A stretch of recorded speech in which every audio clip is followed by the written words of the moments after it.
The 2022 World Series is behind us, and once again, the Houston Astros are on top of the baseball world. While the Astros' postseason record of 11-2 told one story, the scoreboards from each game told another. The Astros were pitted against arguably the hottest AL team in the Mariners, a hated rival in the Yankees, and a red-hot Phillies team that had all the earmarks of another apparent NL East team of destiny. Most of the wins and losses in every series balanced on a razor's edge between managerial decisions, on-field performances, and some fortunate bounces. That's why so much of the information that came out after the conclusion of the World Series is so fascinating. It reveals not only the fortitude of this Houston team, but also how fragile championship runs really are. Here are the three most shocking World Series revelations from the Houston Astros perspective. Number 1, the blockbuster trade that wasn't. As revealed by ESPN, prior to the deadline, Astros GM James Click had a trade in place with Chicago for Cubs catcher Wilson Contreras in exchange for Astros pitcher Jose Urquidy.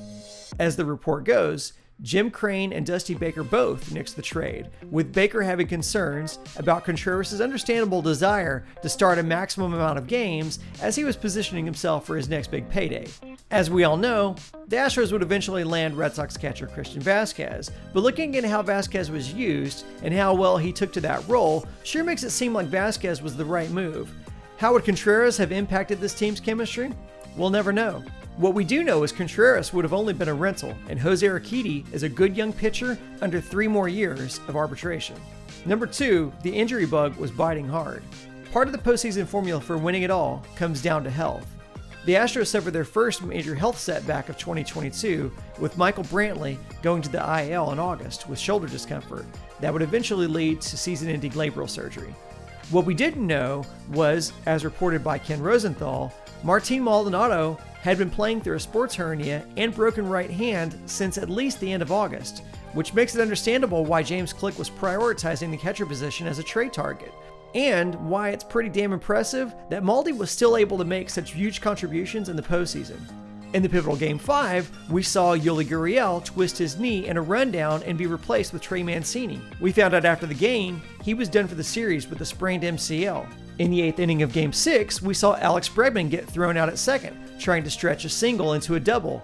An X-ray later revealed he broke his finger sliding into the tag. After clinching the series, Bregman told reporters that, quote, me, Yuli, and Altuve all would have been out of the lineup tomorrow, referencing what was apparently an aggravated hamstring that Jose Altuve had quietly been dealing with. With Yuli, Bregman, and Altuve all on the shelf, a possible Game 7 would have given the Phillies much more than a puncher's chance in stealing the series in Houston. Thankfully, Yordan Alvarez had other plans. And that leads us to number 3, the speech that turned the series around. We don't need to relive the meltdown of Game 3, but at the time, it felt like a gigantic momentum swing. And apparently, we weren't the only ones thinking it. Michael Brantley called a players-only meeting with the hitters in the lineup. He said, quote, I didn't like how we responded in Game 3. They hit Lance hard, and we did nothing to respond. We didn't do our job. We made our task harder. When asked about it, Jose Altuve commented, that was probably the best speech I've ever been a part of. It clearly worked. Brantley was awarded the team ball after Game 4, and the Astros wouldn't lose another game in the series. So those were the top 3 postseason revelations from the 2022 World Series from an Astros perspective. What were your takeaways? Drop them in the comments below. If you like this video, click like. And if you'd like to see more of this content, let us know. Thanks for watching.